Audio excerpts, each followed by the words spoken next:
empezó? ¿Quién empezó? ¿Lali o Milei? ¿Milei o Lali, Celeste? Bueno, citando al señor presidente, ella empezó, tendríamos que. Pero bueno, veamos después quién es ella. La batalla cultural de la semana empezó con la pelea con Lali y terminó con una mención al comunista italiano Antonio Gramsci. Bueno. Ni Marvel se imaginó este metaverso, ¿no?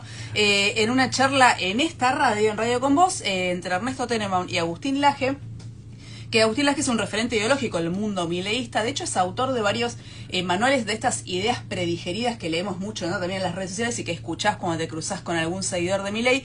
De hecho, el más famoso es La batalla cultural, de sus libros. En esa charla aparecieron varias cosas de esta batalla. Pero vamos por parte. Primero, ¿qué dicen los que supuestamente están librando esta batalla, no? Todo el tiempo hablan de que su pelea no es política, sino que es una pelea moral, que es por los valores, que gobiernan para los argentinos de bien y que pelean con las fuerzas del cielo de su lado. ¿Qué es lo que están haciendo? En realidad están aplicando una receta que ya aplicaron muchos referentes y partidos de lo que se denominan las nuevas derechas, siguiendo un poco la guía de Steve Bannon, ex estratega de Donald Trump. Sí, es algo que se ve en Brasil, en Hungría, ahora Trump de vuelta en la campaña electoral, básicamente es todo lo mismo. Todos básicamente dicen lo mismo, y de hecho decía, subrayo lo de Steve Bannon porque él llegó a fundar una academia en Europa, porque decía que había que formar a estos SIC de Bannon gladiadores de la lucha cultural. O sea, se lo tomó realmente en serio, porque bueno, él sostiene que la lucha es por la cultura, o sea, es por un cambio cultural, y que los gobiernos son como un vehículo de esa batalla. Entonces, ¿qué es en realidad esta batalla cultural? Son ideas y son discursos que lo que hacen es acompañar una agenda económica que está hecha a la medida del capital concentrado, las grandes empresas, los inversores, acreedores de deuda. Es básicamente eso. Y Milei en esto no inventó nada, y acá me robo algo que explica Juan Dalmazo en un artículo que publicó el domingo pasado en el semanario Ideas de Izquierda, después paso el link, que se llama Gramsci para idiotas. Ajá. Donde él dice, sí, un título así como para que se entienda, bien, digamos. Críptico.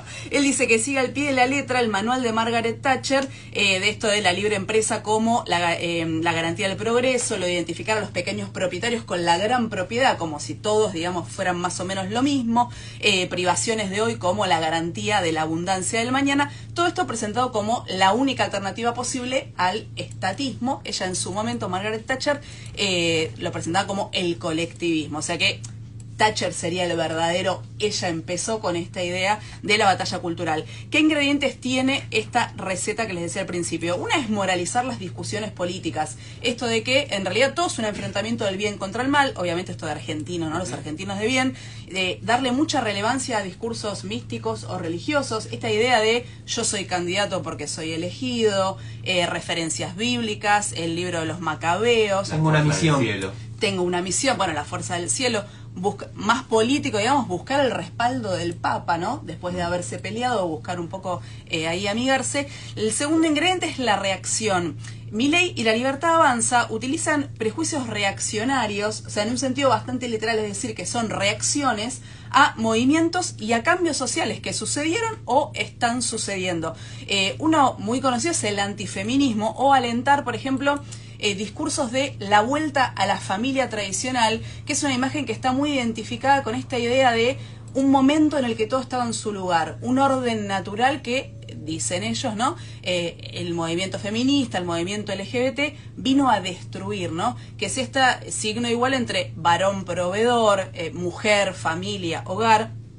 Obviamente hay un montón de variaciones, pero bueno, esta es la más conocida.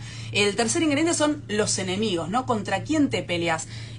Si más o menos, por ejemplo, conocen algo de lo que pasó en la última campaña electoral en Estados Unidos, o siguieron un poquito la presidencia de Trump, se dieron cuenta, a lo mejor viendo la pelea con Lali, que es casi un calco de la batalla entre Donald Trump y Taylor Swift. Taylor Swift, una mega estrella del pop, muy popular en Estados Unidos, y con también un público, compartían un poco la base, digamos, con Donald Trump. Ella, los últimos años, sobre todo, porque antes tenía un perfil más bien apolítico, empezó a identificarse con el feminismo, con el movimiento, con los derechos, sobre todo LGBT, terminó apoyando a Biden y al Partido Demócrata. Bueno, ahí Trump dijo que le gustaba un 25% menos, y la empezó a hostigar, y sobre todo sus seguidores empezaron a hacer mucha batalla cultural. Las dos son mujeres jóvenes, jóvenes, ninguna es activista político, ninguna es intelectual, digamos, y las dos representan versiones más o menos mainstream de discursos progresistas, ¿no? De algún tipo de movimiento social que impulsa algún cambio.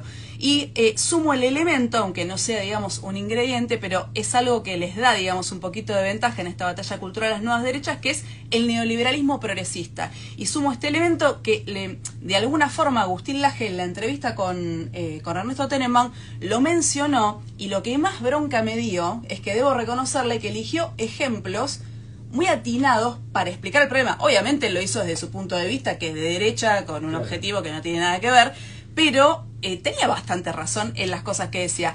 Porque los enemigos elegidos, en este caso, por ejemplo, por Milei o por Donald Trump, suelen confluir con esta idea de neoliberalismo progresista, ¿no? Una idea de la filósofa Nancy Fraser, que si escuchan un poquito seguido este programa, ya se lo saben de memoria, cuyo resumen apretado podría ser gobernar para los ricos, pero tener una agenda con perspectiva de género, ¿no? O sea, más o menos, mezclar esas dos cosas. Sí, de género, racial. Todo, claro, y usar mucho esos discursos para que no se note tanto que estás haciendo lo otro. Te pongo un subrayado ahí, una agenda económica que a veces no permite que esos derechos se puedan realizar Totalmente, materialmente, sí. ¿no? Exacto. O sea que por eso quedan en el terreno del discurso. Exactamente. ¿Y qué pasa con estos gobiernos? Mucha gente que, por ejemplo, sufre el ajuste o sufre las consecuencias de las medidas económicas, siente que vive peor porque se le dio más importancia a temas de esa agenda que además se presenta como minoritario, lo cual ya de mínima es discutible, y los sectores reaccionarios se encargan de machacar todo el tiempo